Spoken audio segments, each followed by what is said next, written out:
Good afternoon, my dear friends and my lovely students. It's your teacher Niharika. Today I will teach you what's about article. Something about articles. Articles क्या होते हैं? Articles कौन कौन से होते हैं? Articles कितने टाइप के होते हैं? ये आर्टिकल्स हमने बहुत बार पढ़े हैं. हम छोटी क्लासेस से ही आर्टिकल्स का यूज़ करना ग्रामर में सीखते हैं, पर कई बच्चे उसमें काफ़ी कंफ्यूज होते हैं कि आर्टिकल्स को प्रॉपरली कहाँ पर यूज़ करना है. तो मैं आज अपने इस लेक्चर के थ्रू, इस वीडियो के थ्रू आपके वो सारे जो कॉन्सेप्ट्स हैं, जो आपको प्रॉब्लम्स आती हैं, वो सब सॉल्व करने की कोशिश करूँगी.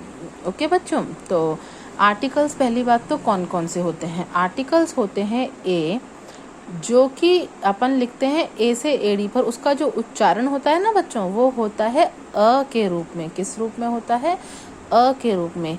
ए एन द का उच्चारण द भी होता है कुछ जगहों पे, और कुछ जगहों पे दी भी होता है. तो ये चीज़, अब इसमें द और दी कहाँ यूज़ आएगा, कहाँ यूज़ नहीं आएगा, वो भी मैं आपको इस लेक्चर में ज़रूर समझाऊंगी.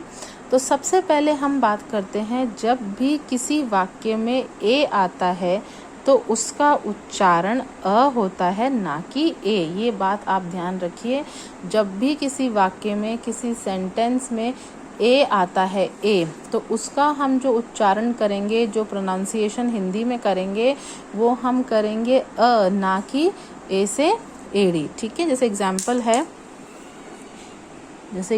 बच्चों, this is a pen.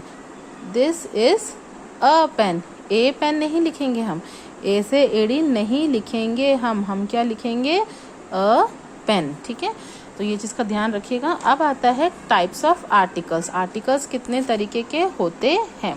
Articles are of two types, definite articles and indefinite articles.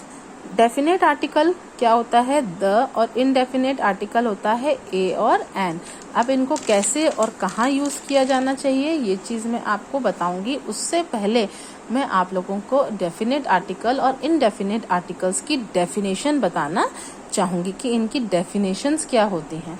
Definite articles तो क्या होते हैं? द, तो उसका डिफाइन क्या हुई? It's generally point out at particular person, place और थिंग. मीन्स किसी विशेष व्यक्ति, वस्तु या स्थान के साथ इनका उपयोग होता है, जिसके बारे में हमें पहले से ही जानकारी हो. जिस चीज़ की नॉलेज हमें पहले से ही हो, उस चीज़ में हम क्या लगाते हैं बच्चों? द.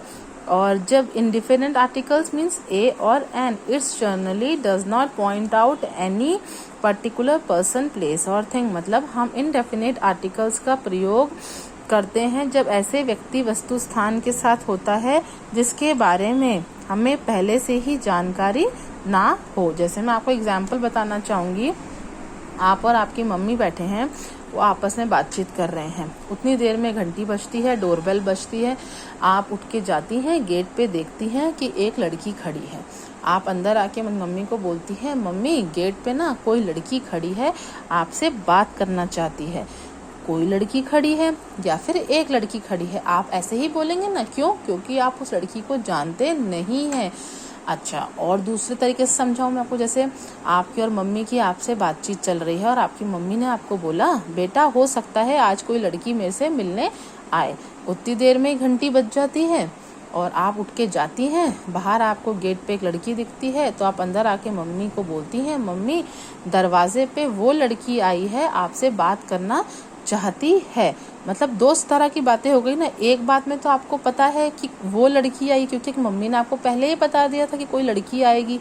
और दूसरा सेंटेंस है कि कोई लड़की, क्योंकि इस लड़की के बारे में आपको कोई भी नॉलेज नहीं थी, इसलिए कोई लड़की या फिर एक लड़की.